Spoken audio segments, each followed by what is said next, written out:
배움 합격의 공식 약속의 이름 최승걸입니다.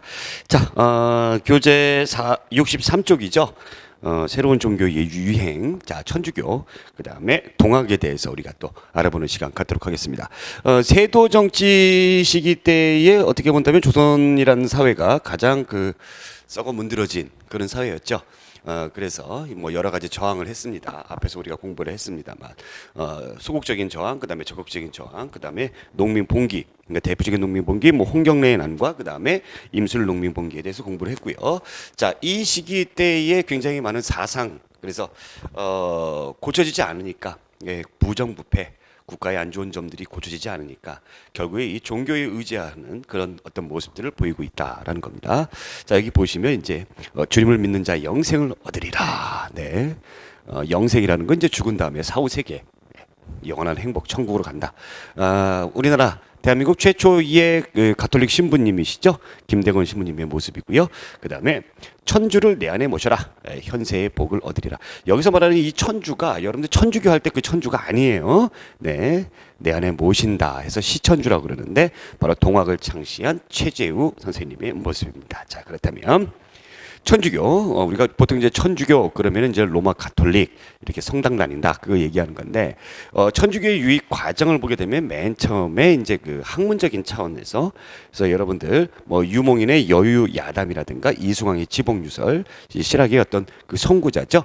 그 다음에 이승훈 굉장히 유명한 사람입니다. 최초의 세례자입니다. 최초의 세례자 정약용의 처남이기도 하고요. 신유박해 때 참수를 당했습니다. 그 다음에 김대건 여기 신부님 나오죠. 최초의 우리나라 신부님이고요. 병호 박해 때 세남터에서 역시 참수형을 다 했고요. 현재 우리나라는 가톨릭 전 세계 가톨릭에서 세계 4위의 성인 배출국이다라는 겁니다. 그래서 천주교는 어떻게 학문적 차원에서 들어왔다가 그 다음에 종교적인 차원에서 전파가 되었다라는 겁니다. 이 천주교 전파가 이제 종교적으로 이제 전파가 되는데 이 박해를 합니다. 정부가 천주교를 못 믿게 박해를 해요. 이 왜 못 믿게 박해를 하는가? 사실은 이제 교리적인 부분에서 인간 평등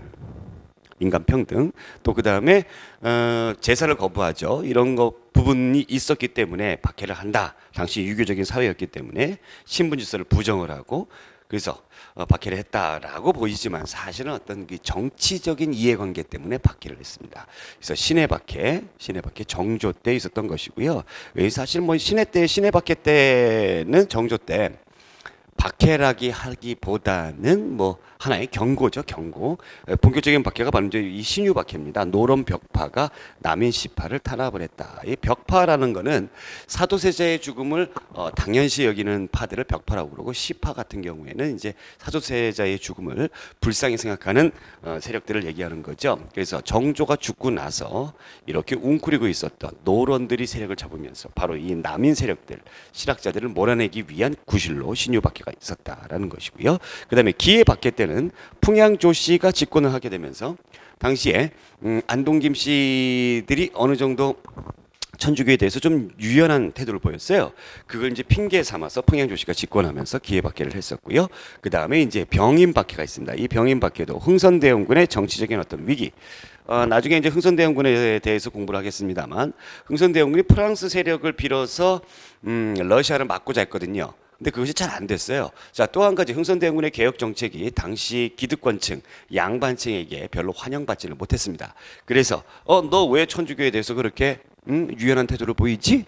관대하지? 그러면서 탄핵의 어떤 위기가 있었죠. 그래서 병인 박해, 가장 심한 박해가 바로 병인 박해라고 보시면 되겠습니다. 이것이 이제 현재 절두산, 서울의 합정동에 가면 절두산 성지, 지금 성지입니다. 여기 이제 절두산이 옛날의 그림이고요. 그래서 이쪽에서 이제 사람들을 떨어뜨려 가지고 죽였던, 순교를 많은 천주교 신자들이 했던 그런 모습이고, 여기 천주교 박해에 대해서 제가 좀 자세하게 여기다 적어놨습니다. 자, 맨 처음에 신해 박해 정조 때죠. 신주를 불사르고 천주교 의식을 행한 윤지충 등을 처형을 했는데 가볍게 한 겁니다. 그 다음에 이제 아까 제가 설명드렸던 신유 박해, 이게 이제 제일 중요한 박해죠. 정조가 죽고 나서 순조가 임금이 됐죠. 그래서 안동김씨 세력들이 특히 노론 벽파 얘네들이 이 남인이라든가 소론 그다음에 노론 시파 얘네들에 대한 공세를 하기 위해서 그래서 박해를 했다라는 거죠. 특히 이때 황사영의 백서 사건이 있습니다. 이 천주교 박해를 하다 보니까 이 황사영이라는 사람이 당시 이제 중국에 도움을 요청하는 그런 어떤 글이 가다가 국경을 넘다가 발견이 됩니다. 그래서 이것 때문에 또 나라가 발칵 뒤집혀졌죠. 그래서 뭐 이승훈, 이가완, 정약용, 주문모 이런 사람들이 정약종이죠. 정약종이에요. 예, 정약용의 형이죠. 이런 사람들이 처형을 당했고요. 정약용은 유배를 갔습니다. 자, 그 다음에 기해박해는 헌종 때 풍양 조씨 세력이 안동 김씨 세력을 몰아내기 위해서 만들었던 그런 박해다라는 거죠. 이때도 이제 많은 사람들이 이제 순교를 당했고요. 그다음에 이제 병호박해, 이 병호박해는 이제 김대건 신부님, 우리나라 최초의 김대건 신부님이 순교를 당했던 그런 사건이고, 그다음에 병인박해 있습니다. 고종 때 흥선대원군이 행했던 천주교 박해 중에서 가장 규모가 크다라고 제가 말씀드렸습니다. 가장 규모가 크다. 이 박해로 인해서 병인 양요라는 그런 사건이 일어나게 된다였습니다. 자, 그러면 우리 교재에 나와 있는 내용들 아까 이제 좀 정리했던 내용들이 여기 나와 있는데, 천주교 전파는 한마디로 얘기하면 우리가 서학이라고 불렀어요. 서양의 학문이다. 그래서 학문적인 차원에서 받아들였다라는 거죠. 뭐 아까 제가 얘기했던 이수광의 지봉유설이라든가 그 다음에 이 천주시리 이런 책들의 천주시리가 소개되면서 나중에 신앙적인 차원으로 인해서 중인이라든가 일반 백성들, 부녀자 이런 사람들에게 번져나갔다라는 겁니다. 정부의 탄압은 바로 이제 조상에 대한 어떤 제사의식을 거부했다. 그 다음에 신분 질서를 부정을 했다라는 거고요. 순조 때 있었던 시험 문제 아주 잘 나오는 박해가 바로 이제 신유박해인데, 이 신유박해와 관련된 것이 바로 황사영의 백서 사건이 있었다라는 거 여러분들이 기억해 두시면 되겠습니다. 자, 그럼 이제 동학에 대해서 보겠습니다. 동학. 지금 이 사진은 이제 최시형 선생님의 사진입니다. 여기 오른쪽은 이제 손병희, 동학의 3대 교주인 손병희 선생님이고요. 동학에 대해서 간단하게 좀 알아보면은 창시는 누가 했죠? 경주의 몰락한 양반인 최재우라는 사람이 창시를 했습니다. 자, 경전에는 동경대전과 용담유사.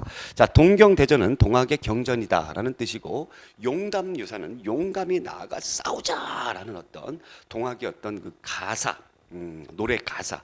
우리가 뭐 성당에 가면 성가가 있고 교회 가면 뭐 찬송가가 있듯이 그런 어떤 내용들이다라고 보시면 되겠고, 시천주의 개념을 여러분들이 좀 심화적인 내용으로 알아두셔야 됩니다. 즉 하늘에 계신 신이죠. 그 분을 내 안에 모시는 것을 바로 시천주라고 한다라는 겁니다. 내 안에 모셨을 때 나도 하늘과 같은 그런 어떤 존재가 된다라는 교리가 있어요. 자, 최시영, 2대 교주 최시영 선생님이 용담유사를 바탕으로 해서 삼남지방에 포교를 했죠. 우리나라 삼남지방이라고 한다면 경상도, 전라도, 충청도 주로 이제 농민층에 많이 포교를 했었고요. 손병희 선생님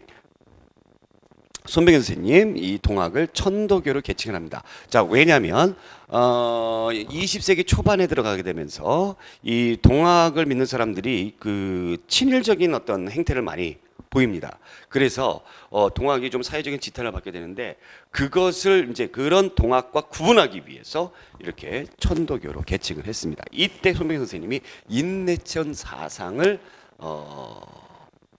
발표를 했어요. 사람이 곧 하늘이다. 그렇기 때문에 인간 평등하다라는 거죠. 자, 주장은 보국안민. 국가를 보호하고 백성을 평안하게 한다. 제폭구민, 폭정에서 백성들을 구한다. 그래서 동학은 말이에요. 천주교가 다른 그 차이점이 뭐가 있냐면, 천주교는 내세를 강조합니다. 죽은 다음에 영생을 얻으리라. 그런데 동학 같은 경우에는 뭐를 강조합니까? 현세에서 세상을 개혁하자라는 거죠. 현실을 개혁하자라는 거죠. 그렇기 때문에 동학이 당시의 농민들에게 깊숙이 번져나갈 수 있었던 것이 바로 그러한 이유가 있었다라는 겁니다. 자, 영향으로 뭐 천주교, 이양선, 서양인들의 진입, 폭정 등으로 농민층에게 희망을 주어서 결국에 나중에는 동학 농민 운동으로 성장하게 된다라는 겁니다. 자, 이것이 동학이었고요. 자, 동학의 발생을 우리가 이제 교재에서 이 표를 이렇게 잘 정리를 했죠. 발생의 배경에는 여러분들 사회 불안이 심화되고 서학의 유행. 그래서 몰락한 양반인 최재우가 1860년도에 창실했는데 서학을 반대한다 해서 동학이라고 이름을 붙여준 겁니다. 왜 하필 서양 거 믿느냐? 우리 거 좋은 거 많은데. 그 우리 거 동양에서 나온 거 뭐가 있습니까? 유교, 불교, 도교, 그 다음에 우리의 전통 신앙까지 다 합한 것이죠. 평등 사상, 아까 제가 시천주, 아까 제가 말씀을 드렸고요. 그 다음에 인내천 사상, 이것이 있었다라는 거고, 보국 안민 설명드렸고요. 후천 개벽, 이것이 이제 바로 이제 그 동학의 농민들에게 희망을 주는 메시지가 된다라는 얘기죠. 낡은 세계가 끝나고 새로운 세계가 열린다. 그렇기 때문에 우리는 이 현세, 이 세상을 개혁해야 된다라는 겁니다. 자, 탄압으로 혹세 무민죄로 최재우를 처형을 시켜버렸습니다. 네, 혹세 무민. 세상을 현혹시키고 그 다음에 백성들을 무식하게 멍청하게 만든다라는 말도 안 되는 죄를 뒤집어 씌워서 처형을 했죠. 자, 그러나 이대 교주인 최시영 선생님의 교리 동경계전을 정리를 딱 하고 용담 유사를 바탕으로 해서 교단을 정비를 딱 했습니다. 그러면서 이제 동학이 삼남 지방에 번져나갔다. 창시는 최재우 가 했습니다만 사실 동학을 발전시킨 것은 바로 최시형 선생님이고요. 나중에 뭐 3.1운동 할 때도 많이 나오겠습니다만 우리나라 최대의 민족 운동이었던 3.1운동을 일어나게 했던 그 거대한 세력이 바로 천도교입니다. 동학의 3대 교주 손병현 선생님의 노력이 있었다라는 거였습니다. 자, 이렇게 해서 우리가 새로운 종교의 유행 천주교, 그 다음에 동학에 대해서 알아봤습니다. 여러분들 그 책에도 잘 나타나 있었죠. 자, 다음 시간에는 이 썩은 시기, 19세기 초반과 중반 세도 정치기 이 혼란하고 어려운 이 시기를 개혁하고자 했던 흥선대원군의 개혁 정치에 대해서 알아보도록 하겠습니다. 오늘 여기까지 고맙습니다.